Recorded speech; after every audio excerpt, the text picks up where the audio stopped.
We all know that in Hong Kong you can throw a rock in different directions and hit 2 Italian places, 3 burger joints and 4 places that offer the new craze. Yes, you know, the one that replaced the old craze that was predicted to be the next best thing since the frozen yogurt cronut. Today I get up close and personal with a pioneering chef that brought a unique cuisine to Hong Kong that to this day nobody has copied. I ask fine chef Jaako Sorsa why. I think because it's Nordic cuisine in Hong Kong is like ethnic cuisine. There's not really other Nordic chefs in the city in the first place, and it's Nordic food is special. We have our own methods how to get the ingredients, very special ingredients from Finland. Some is foraged by myself and my friends who bring them over. So it's always very original. You said that it is a Nordic cuisine, and obviously in the minds of most people who go to dine, you're thinking automatically of Italian or French or comfort food or something like that. What have you done with Fines itself that positions it front of mind for expatriates to or local people to make a dining choice on, say, Nordic food?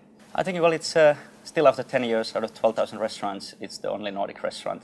So when they look for seafood, I think in their mind, especially salmon, they come to Fines immediately.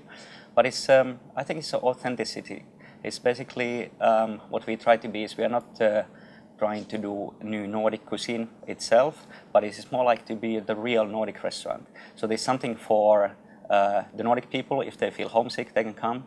Expats, if they really want to have some fine seafood, they can come. And then local people who are interested of new Nordic cuisine or Nordic cuisine itself, they are also welcome. So there's something, the concept is quite wide, there's something for everybody. You said that you've been in business for 10 years and that the restaurant's been popular. That would be an indication to restaurant groups and other people that as a concept it's successful. And we've seen over the last few years that groups have brought in international celebrity chefs to open concepts. The question that I have then is, why haven't other groups said, hang on, that's actually a successful concept. Is there space in Hong Kong for another one? No, I think there will be plenty of space. And nowadays there's so many Nordic restaurants that I think maybe it's just a matter of time when somebody will come. Okay, and what's your preparation for that? I have 10 years experience in Hong Kong with kind of Nordic food Hong Kongese people likes. Sure. There's certain things, we had tested so many, thousands of dishes that we start to have this special understanding. And also our special suppliers, how we get ingredients from all over Nordic countries, very special seafood and wild berries and flowers and all kind of things. We have our methods, we practiced.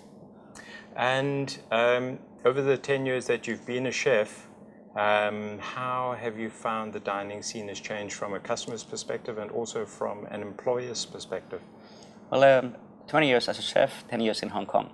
But I think what has changed is, what was surprising first, there was all the fine dinings for Italians, this in 2004, and French restaurants are most like second popular restaurant, like a brasserie. Mm-hmm. So only after then start to come the big names, like Alain Ducasse came first, then Nobu, and then Pierre, and then slowly now it is filled with celebrity chefs. Sure, we have Rochon and all yeah, so I think this changed a lot. And of course, like all the restaurants on Wyndham Street changed like 18 times. Sure, I know. You and I were neighbors yes. for a while. And as a chef, having worked in the kitchen for a long time, I know that you've had some of your staff with you since you've opened.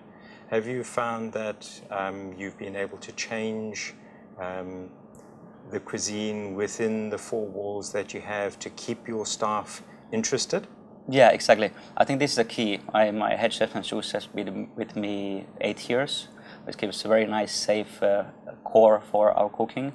But basically how we make menu, we were just making 2 new desserts yesterday. I put paper on the wall, and it's blank paper. Other paper has all ingredients what are seasonal, what we like to use. And then basically everybody can be involved, and they can also see how we develop a new dish. Then we take different recipes, test which are good ones, and then taste together, and then we do presentations. And that point, everybody can have a point. So your whole team is involved in the creative process, not just yourself and your yeah, head chef? they have opportunity. Like if they want, they can. But it's my head chef, for example, he's extremely good. He can create his own Nordic dishes, which looks like they're coming from archipelago from Finland. And you were also in charge of the Disciples' Coffee for some time. I think you were actually instrumental in making sure that it got set up in Hong Kong. Do you think that we are doing enough as an industry to encourage youngsters to become chefs or indeed go in front of the house? I think there should be more. At least I don't see any apprentice system in Hong Kong. It's actually completely missing. Like easy stepped into industry and having like, well, in Hong Kong nobody works for free, but sure. It can be understandable because the cost of living is so high. But there should be created some kind of easier access to industry. It's not necessarily to BTC. You can also come through other ways like sure. apprenticeship scheme. And do you think the influx of celebrity chefs will make a big difference and get people interested? I think it always does, but not necessarily in a good way. Why is that? Because I think the apprentices, they are too rosy imagination of what's going on in the kitchen. That is like, you know, it's like when you work for CIA, it's not all the fun stuff. But there's just the CIAs in the Culinary Institute, or yeah. the ones that do bad things? Like CIA work is not all James Bond sure. stuff. There's of course 98% just heavy work. And the 2% is the fun bit, I guess. Exactly. Great, thank you very much. It's been awesome to chat. My pleasure.